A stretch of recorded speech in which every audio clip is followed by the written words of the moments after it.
আইরে ছুটে আয় পুজোর গন্ধ এসেছে। কি ছোটোবেলায় পুজো আসলে এই গানটা বেশি বাজতো না? হ্যাঁ, খুবই ভালো লাগতো। আর পুজোর গন্ধ কিন্তু সত্যিই আকাশে বাতাসে ছড়িয়ে পড়েছে, ভীষণ ভীষণ ভালো লাগছে। মানে এই যে পুজো আসছে আসছে না, এই ব্যাপারটাই ভীষণ ভীষণ ভালো। পুজো আসলেই তো হুশ করে চলে যায়। আর এবছর আবার অষ্টমী নবমী একদিনে আরও মাথা খারাপ করে দিয়েছে। যদিও আমরা বাঙালি, কিন্তু হ্যাঁ, আমরা কিন্তু অষ্টমী অষ্টমী নবমী নবমীই মানবো। আর তাছাড়া কালকে এক জায়গা থেকে ফিরছিলাম, তখন দেখলাম আমাদের ব্রিজের ওপরে, মানে আমাদের নিমালিপুর ব্রিজের ওপরে লাইটসগুলো জ্বলছে। ওটা দেখে যেন আরও মনে হলো যে পুজো তো তাহলে চলেই এলো।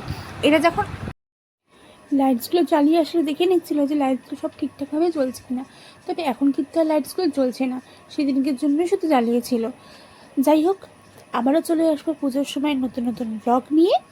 তোমাদের সবার পুজো যেন খুব খুব খুব ভালো থাকে। তবে আবার শুনছি নাকি সেই মহালয়া থেকে দশমী পর্যন্ত নাকি প্রচুর বৃষ্টি হবে। যাই হোক, আমরা বাঙালি, হ্যাঁ, পুজো আমাদেরকে ভালোভাবে কাটাতে হবে, ছাতা নিয়ে হলেও কাটাতে হবে। তাহলে টাটা।